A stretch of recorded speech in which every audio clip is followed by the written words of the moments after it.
Çok ismi. Sait Bey bu konuda daha fazla bilgi sahibi olabilir. Oradaki ortamın halindeki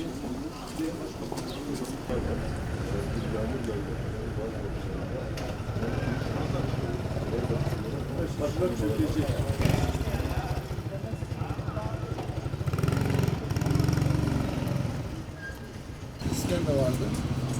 Bakın temele oturmamış.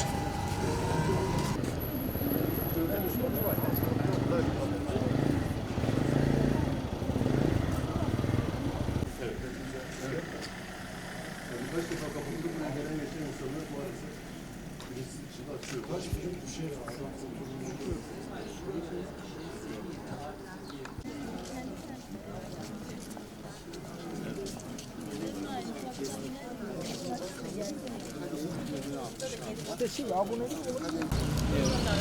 Hayat devam ediyor. Camilerimizin toparlanması lazım. Evet, işte onun için geldik. Çok güzeliz. Evet, camileri Vakıflar Genel Müdürlüğü'nü davet ediyoruz. Perşembe bir bilim kurulunu toplayacağız. Çünkü çok özel bir alan bu. Çok düzgün çalışmalar. Aynen. Yüzlerimiz şehrin yüzü. Gelen bir sefer belki içerikler üzümlü yani. Evet. Yabancı dostlar. Toparlayacağız. İnşallah. Toparlayacağız. Geçmiş olsun. Allah'a emanet olun. Sağ olun. Bizim yapacağımız bir şey var mı abi? Şurayı toparlayacağız hızlı valimle şu an onlara bakıyoruz. Bilim kurulunu topluyoruz. Perşembe günü çok hızlı burayı toparlayacağız inşallah.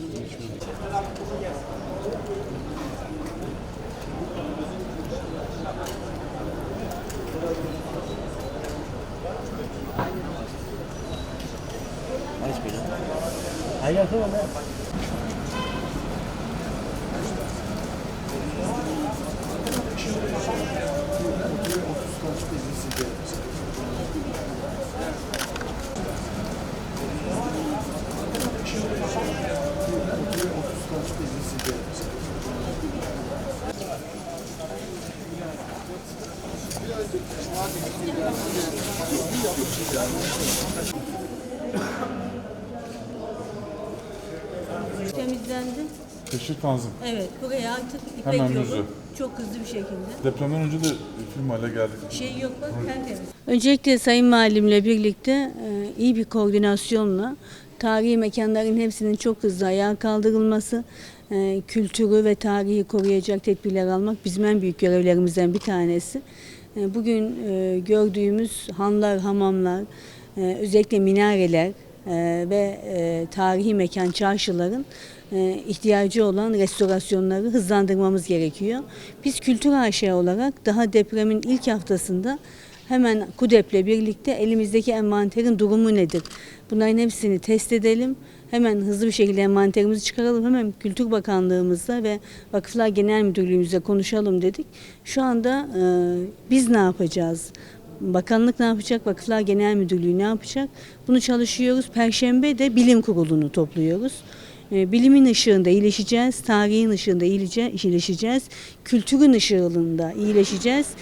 Türkiye yüzyılı kültürün, bilimin ve tarihin yüzyılı olacak. Bu büyük felaketi, bu büyük darlığı hep birlikte varlığa dönüştüreceğiz. Allah herkesten razı olsun.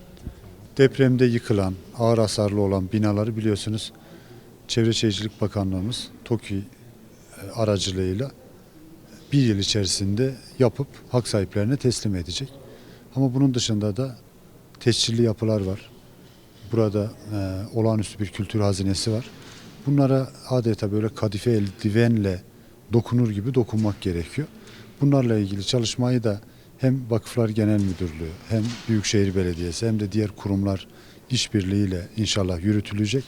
Hem depremde zarar gören eserlerimiz var.